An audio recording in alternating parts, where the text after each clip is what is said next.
Andy, good morning to you. Good morning. Let's talk a little bit about where Manchester United are at the moment ahead of this game against Spurs and Jose Mourinho tonight, because it seems to me as if the board have decided that they're going to give Ole Gunnar Solskjaer time, and that's why he's happy enough to play these players with potential. And it feels to me that he's actually quite secure. Now that's just a completely, looking at it from the outside, that might be completely wrong, and if they lose tonight, maybe the board make a rash decision and decide, okay, you're not the guy for us. But because he is playing the players who have potential, and because he is picking younger players, then there's at least a plan, and there's at least a sense that the club are going in a direction with an overarching plan and an attempt to do something. Is that completely wrong? No, not at all. It's right, and he's playing the players he's got, partly because of injuries and partly because his squad lacks the quality that's needed. So that's why you're seeing Fred and Andreas Pereira, who are not great midfielders, playing all the time. And that's why you're seeing results as poor as they are. 4 wins out of 14 league games. It isn't good enough for Manchester United. And I've maintained throughout this season that while Ole Gunnar is building for the long term and putting the foundations in and will get support and patience, he still needs results in the short term. It's not unconditional. Manchester United cannot be relegated this season.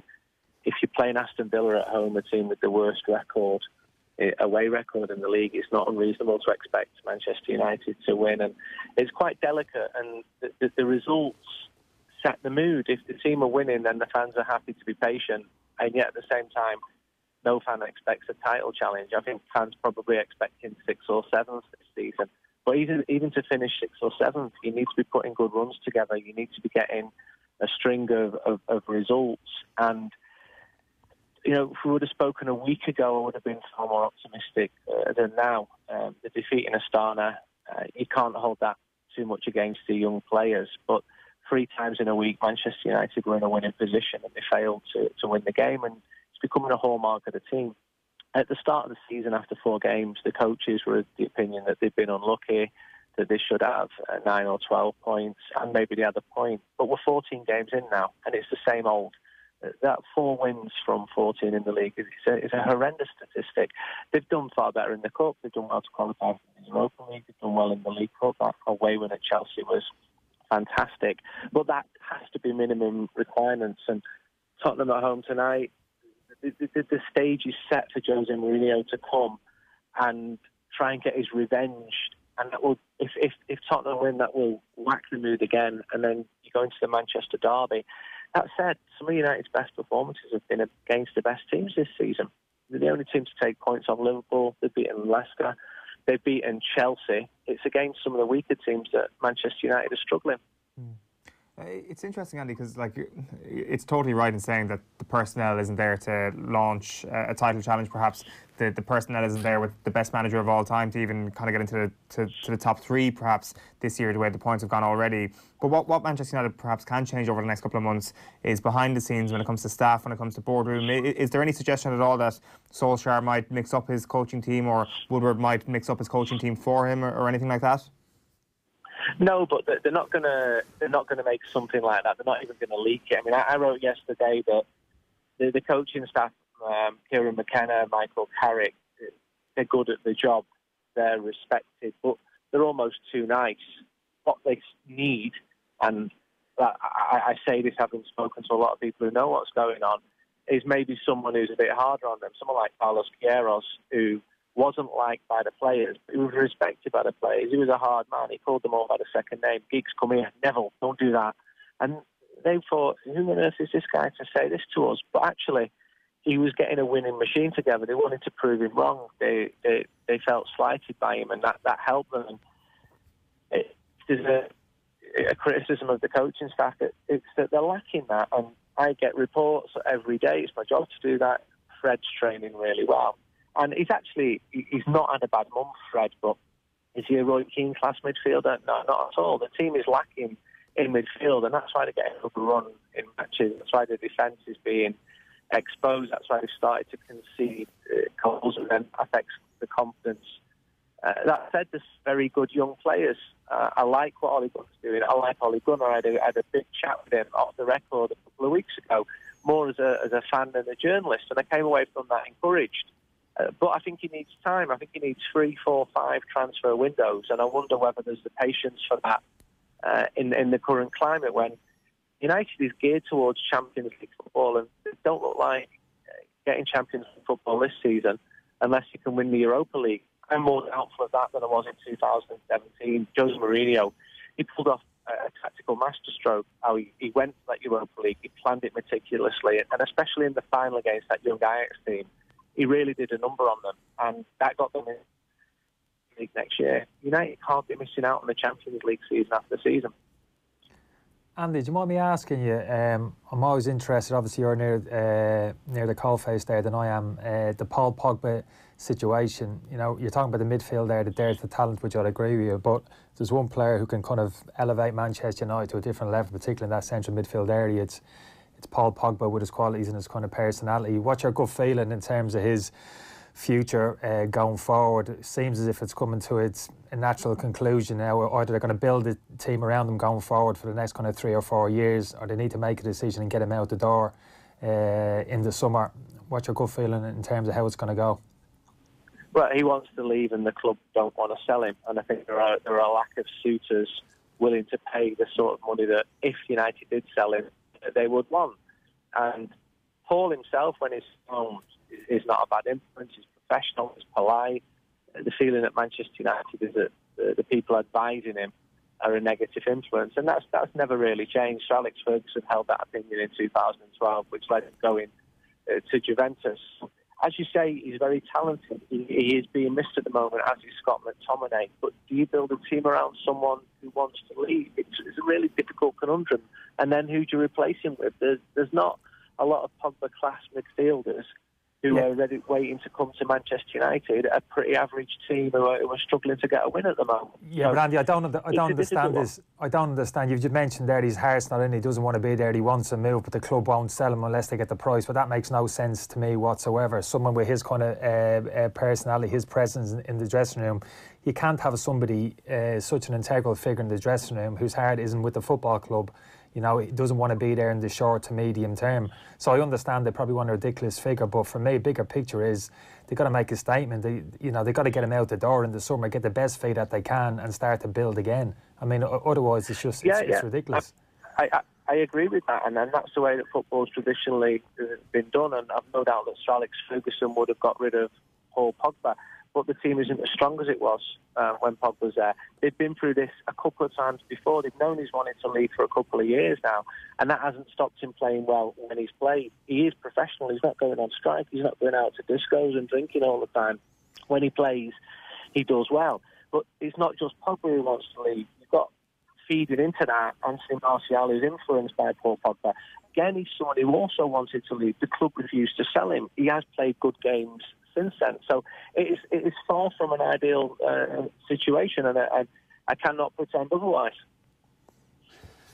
Look, we keep coming back to who ends up being responsible for the transfer policy. And you're saying Ole Gunnar Solskjaer needs multiple transfer windows. Who would be the person whose job it is to make sure that the players they're signing are players of the right character, who are going to come in and add to the squad mentality, as opposed to players who will come for 18 months and then decide they want to get out again? Well, Ole Gunnar has the final say on everything, and I spoke at length with Ed Woodward about this. And United are identifying the targets early. To be fair to them, the last 3 recruitments have done well, not exceptionally few.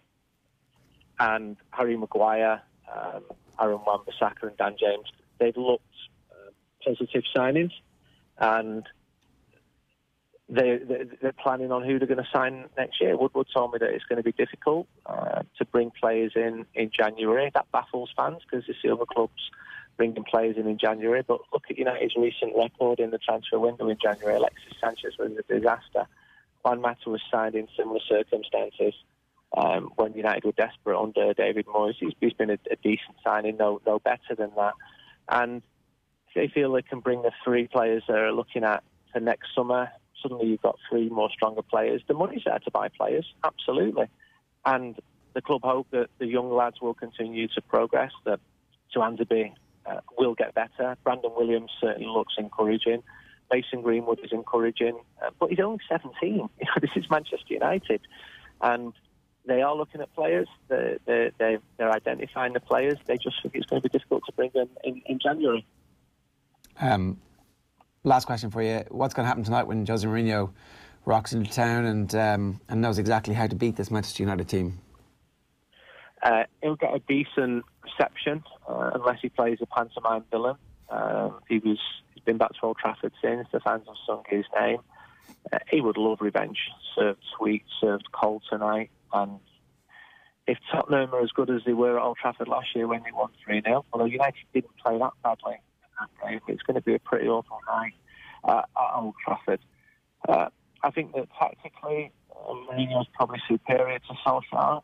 But every time I start to feel despondent about this Manchester United team, they do pull a draw out against Liverpool. They do get a win. They do beat Leicester. They do beat Chelsea on the opening day of the season. It hasn't been happening often enough, but they really need a big performance. They need to avoid defeat at Old Trafford tonight. They need to win because they're drawing too many matches and they're not winning enough matches. And they're only in the top 10 because other teams are equally as inconsistent. I think 10 or 11 of the teams have only won 4 of their matches. Manchester United are in that group. They shouldn't be. Andy, good stuff. Enjoy the game tonight if that's possible. Thanks a million. Thank you. Andy Mitten there, giving us some thoughts on that. We tweeted out that that quote from Andy that Ole Gunnar Solskjaer needs 3, 4, 5 transfer windows, but will he get that? Jan Åge Fjørtoft has just got involved on Twitter. He needs to get the right players in those windows. After Alex Ferguson, there have been a lot of windows and there have been a lot of money spent. This is the issue, that they're like, if they change now, unless they have Pochettino lined up, or unless they have somebody who's going to come in and go, right, this is exactly what I'm going to do, this is my plan, these are the 5 players I'm going to have to buy, these are the players I'm getting rid of. Unless they have that, they've got to stick with what they have. Well, this is the interesting thing. I'd be fascinated in terms of the conversations Woodward's having with the owners at this point, because the spectre of Pochettino now, publicly yesterday, I understand he came out in Argentina and made a comment he wants to get back in. He wants to get back in quick. So he's thrown it out there in terms of the fact, look, you better come and get me now because I'm not going to be still looking for a job next summer. Yeah. So I'll be amazed if Woodward or people close to him, intermediaries, whatever you want to call them, agents, and sounding out Pochettino in terms of, look, no point in sacking Solskjaer now, going to Pochettino and finding out, look, I'm not interested. You know what I mean? That would be a very Ed Woodward thing to do. Yeah. I've always felt Solskjaer would stay till the end of the season because I thought they've invested too much in him publicly. Woodward's come out and backed him. It'd be humiliation, custard pies all around if they were to sack him now. But I think the only argument you could make, if it was a case similar to Mourinho, I'd say, at Tottenham, I don't think it was a great desire amongst Daniel Levy to get rid of Pochettino. I don't think it was a case that Pochettino has to go now. This whole thing is broken. I need to move him on now.